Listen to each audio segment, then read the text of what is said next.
చంద్రబాబు కళ్యాణ్ గారు కలిశారు కదా, ఎలా అనిపిస్తుంది? ప్రజెంట్ బాగానే ఉంది. ఎందుకంటే ప్రజెంట్ మన ఏపీ పరిస్థితి ఎలాగుందో అందరికీ అర్థమవుతుంది. రీసెంట్గా ఎడ్యుకేషన్ మినిస్టర్ ఏమన్నాడో మీ అందరికీ తెలుసు. చదువుకోవడం పిల్లలు ఎక్కువ అయ్యేసరికి జాబ్స్ లేవంట. ఆ మాట నోట్ల నుంచి ఎలాగొచ్చిందో అతనికి తెలియాలి.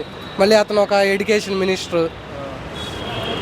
అదే ఈసారి వీళ్ళిద్దరు కలిసారుగా, మనకి జాబ్ ఆపర్చునిటీస్ ఎక్కువగా వస్తాయి. ముందు ఏపీ ప్రజలు బాగుంటారు. ఇంకొకటి ఆలోచించాలంటే, ఇప్పుడు గ్రాండ్ ఫాదర్ గ్రాండ్ మదర్ వీళ్ళు ఉన్నారు కదా, వాళ్ళకి ఇచ్చే 3,000 చూస్తున్నారు. కానీ వాళ్ళ ఇంట్లో జాబ్స్ లేని వాళ్ళని చూడట్లేదు. ఉన్నారు, చాలామంది ఉన్నారు, వాళ్ళకి ఇచ్చే 3,000 చూస్తున్నారు. కానీ అరే ఇలా మా పిల్లవాడికి జాబులు లేవే, 3,000 ఇచ్చినందుకు జగన్కి ఓటేస్తున్నారు. కానీ జాబులు లేని పిల్లలకి ఓట్లు, అంటే జాబ్ లేదు కదా పిల్లలకి. ఇప్పుడు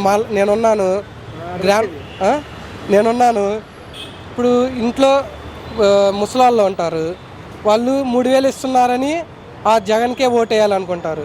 కానీ ఉద్యోగులు ఎక్కువ మంది ఉన్నారు. వాళ్ళ గురించి ఆలోచించి, ముసలి వాళ్ళు కూడా ఆలోచించి ఈసారి ఓటు మంచిగా వేస్తే బాగుంటుంది, మంచిగా గెలవాలి.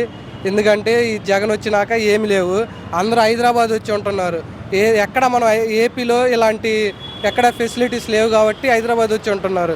ఇక్కడ రేవంత్ రెడ్డికి ఇన్కమ్ పెరుగుతుంది కాబట్టి, అలాగే మన ఏపీలో బాగుంటే బాగుంటుంది. నెక్స్ట్ సీఎం కంపల్సరీగా చంద్రబాబు కానీ పవన్ కళ్యాణ్ కానీ రావాల్సిందిగా కోరుతున్నాము. కొడాలి నాని రోజా పైన మీ కామెంట్స్ ఏంటి?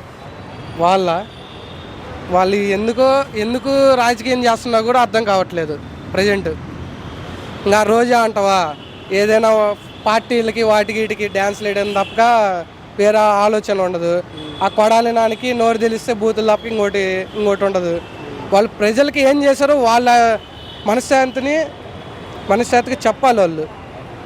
ఐటీ మినిస్టరా, మన ఐటీ మినిస్టర్ ఎవరో కూడా ఎలాగుంటాడో కూడా తెలియదు. అంటే వాళ్ళు చేసే అలాగున్నాయి. ఏదేదో చదువుతుంటాడు ఐటీ మినిస్టర్, గుడ్ అంటాడు, అది అంటాడు, ఇది అంటాడు. ఏది ఒక్క ఐటీ రంగం బాగుంటే ఏపీ పిల్లలు అందరూ ఇక్కడికి ఎందుకు వచ్చి ఉంటారు? అది కరెక్టే కదా, కొంచెం ఆలోచించాలి. చంద్రబాబు జగన్ ఇద్దరిలో బెస్ట్ సీఎం ఎవరు? సిబిఎన్. మీ ఓటు ఎవరికి? మా ఓటు ఈసారి మాత్రం సిబిఎన్కే.